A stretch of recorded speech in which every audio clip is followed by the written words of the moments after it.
Hello everyone! Welcome back sa ating channel. Kung bago ka lang dito, ako nga pala si Miss Pressy at dito sa ating channel ay nagbabahagi tayo ng mga simple, practical at madaling sundang Microsoft Word tutorials para sa ating mga guro, estudyante at mga empleyado. Sa video natin ngayon, ituturo ko sa inyo kung paano gumawa ng automatic table of contents sa Microsoft Word. Ito ang tamang paraan para hindi na kayo magmano-manong mag-type o magpalit ng page numbers sa tuwing may idadagdag o babaguhin kayong content. Sa loob lamang ng ilang minuto, matutunan ninyo kung paano gumawa ng professional at automatic na table of contents na bagay para sa thesis, research, reports, modules at iba pang mahahabang dokumento. Kaya kung handa na kayo, simulan na natin. Una nating gagawin ay mag-open po tayo ng Word.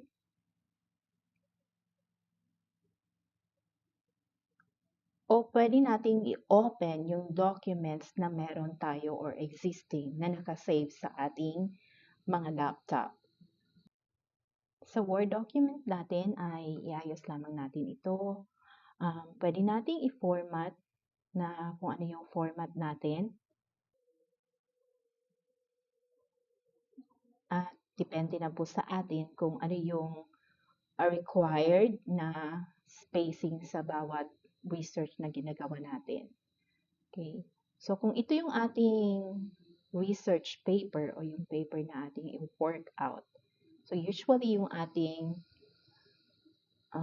table of contents ay nasa front nito, di ba? Tapos may title page and then meron tayong table of contents. So, for example, ito yung title page natin. And then, sa second naman ay gagawa tayo ng table of contents. And then, sa third page naman yung ating introduction at lahat na. Okay? So, ang ginagawa natin usually ay tayo ay nagtatype ng table of contents. And then, lalagyan natin ang introduction, and chapter 1 or kung ano pa, chapter 1, introduction, and so on. Tapos, nilalagyan natin siya ng dots para sa ating page number. At hahanapin natin yung page number natin. Minsan ay nilalagay muna natin siya sa notebook at isasulat kung anong page number. So, ang ginagawa natin ay tinitingnan natin yung page number. Okay, so bago ang lahat, kailangan natin ng page number. So, para magkaroon tayo ng page number, punta tayo sa Insert. And then, dito sa header and footer, may page number.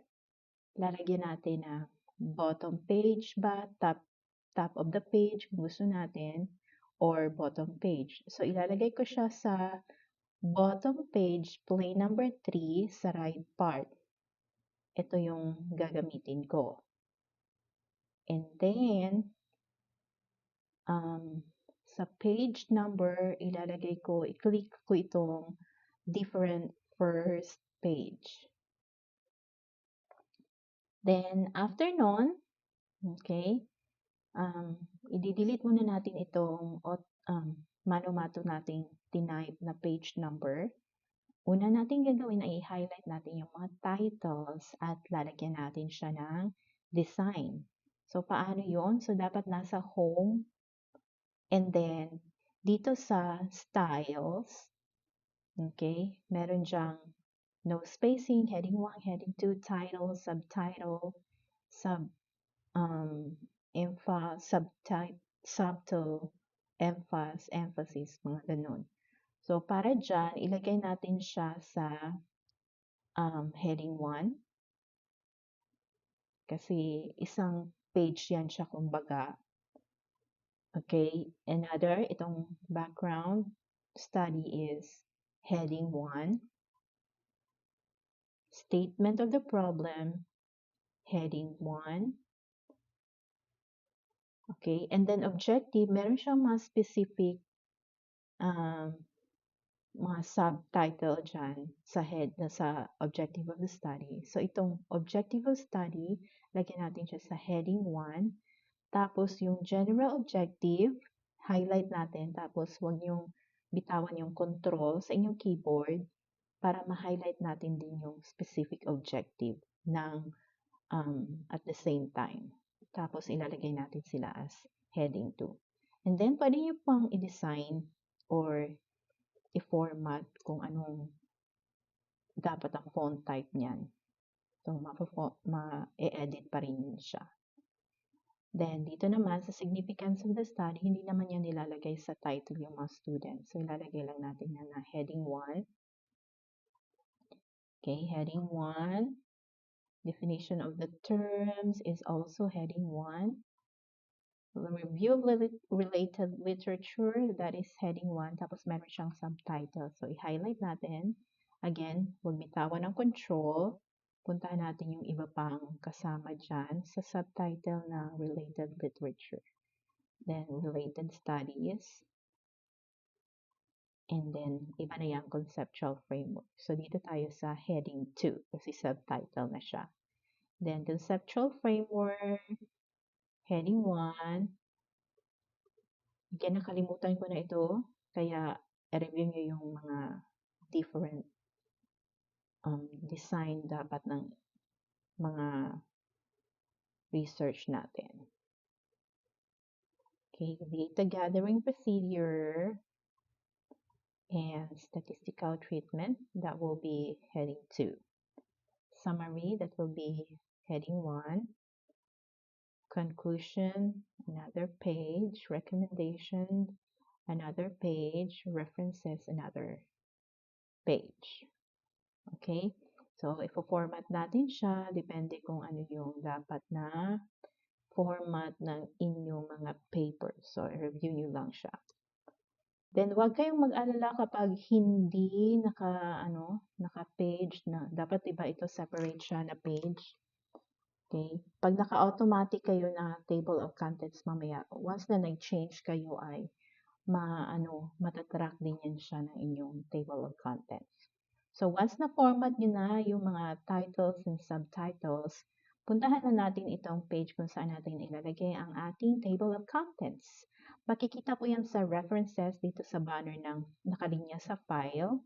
Ito yung ribbon na file, home, insert, draw, design, layout, and references. So, click natin yung references, and then click natin yung table of contents sa leftmost part, at merong iba-ibang design. So, ito yung table 1, built-in design, table 2, and table,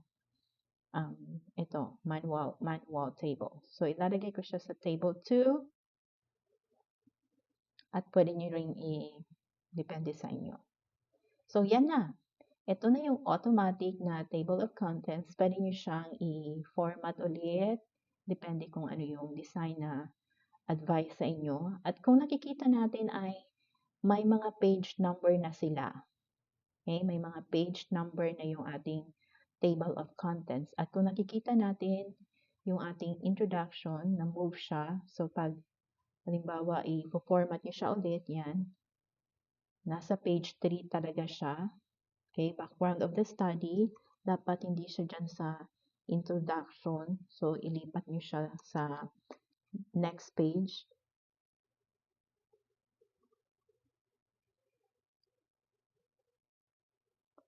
Okay. And then, ito din statement of your problem. Nasa next page dapat siya. Okay, depende na sa inyo. Oops. And then, halimbawa, na mo na yung mga different revisions ng iyong ginawa dito. Pagtingin mo sa table of contents, hindi naman na-change yung background of the study. Dapat nasa 4, di ba siya? Ang gagawin natin, balikan natin si references, and then click natin itong update table. Kasi meron tayong ginawang edit sa ating research. Pag-click natin sa update table, makikita natin na nag-change na yung statement of the problem page number. So, nasa page number 4 na siya and all. Okay? So, yan yung ating automatic na table of contents. Ngayon ay alam na ninyo kung paano gumawa ng automatic table of contents sa Microsoft Word.